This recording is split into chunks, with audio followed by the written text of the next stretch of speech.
This is an extract from the Leader podcast by the Evening Standard, hosted by me, David Marsland. To hear the whole thing, search for us on your podcast provider.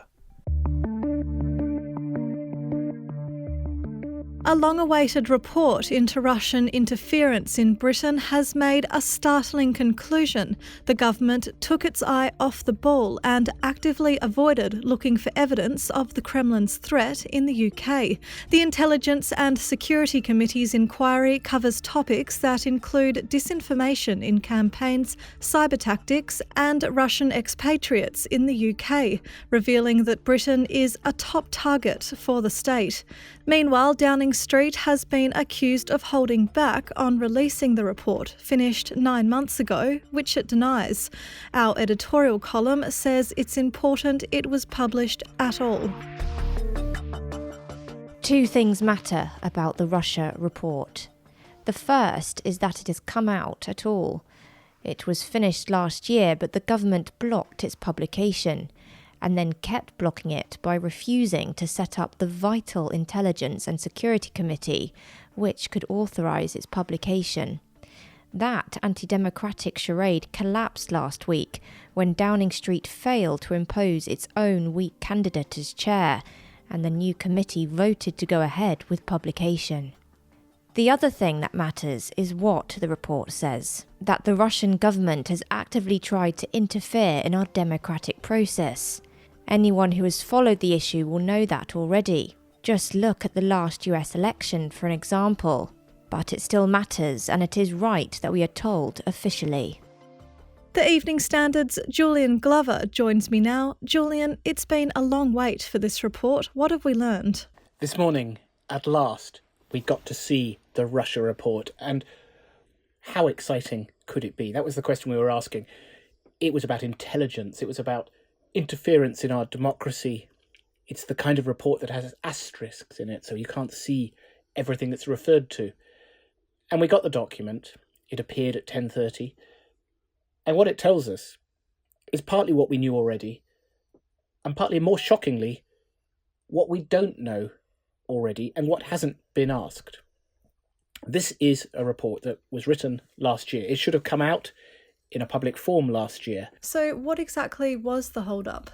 There's a committee, a powerful and very special committee made up of parliamentarians, which has the right to deal with the intelligence services, monitor them, try and keep an eye on what they're doing to keep us safe and keep democracy safe. It's a valuable thing. The committee ceased to exist last year when the general election happened. Before the election, the report was blocked from being issued. The Parliament came back. The committee didn't return. It wasn't set up. The government got in the way. Months passed. This report, therefore, couldn't come out, and it made everybody very suspicious. What was it that was being hidden? Well, at last, just before the summer, when Parliament goes away, the committee has been set up, and the government put in charge, or it wanted to put in charge, Chris Grayling, the former Transport Secretary, the former Justice Secretary, and somebody seen as a person doing their bidding. There were questions about whether the report would ever come out if he was the chair. Well, that all went wrong last week, and we ended up with Julian Lewis, a very independent-minded former Tory MP. He was kicked out the party for staging his little mini coup. First thing he did, put the report out, so we got hold of it. And what did we find out? Are there any big unanswered questions? On a quick reading, it doesn't reveal a smoking gun. It doesn't say Russia did X to shift the Scottish referendum result or did Y to fiddle with the result on Brexit. But instead it tells us that we don't really know what Russia did because nobody asked any questions. MI5, Domestic Security Service, only sent them a very, very short, terse note.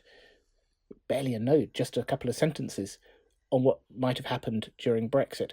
So it seems that what really did happen was that there's broad evidence, as this report says, that Russia has tried to interfere in democratic processes around the world. It mentions France, it mentions the United States, and that it's a very powerful player in the UK now, owning organisations, funding charities.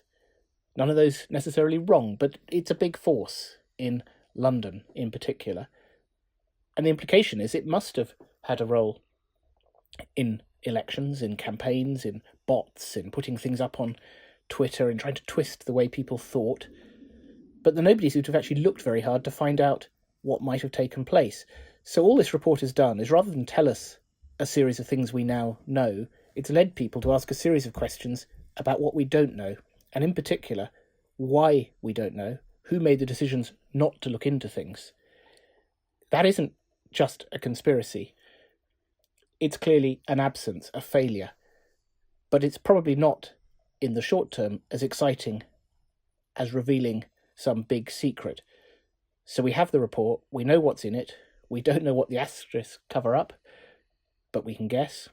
Now we need to ask what's going to be done really to find out what Russia and other foreign powers are going to do to interfere in our democracy using things like social media, and what in return we're going to do to keep democracy safe.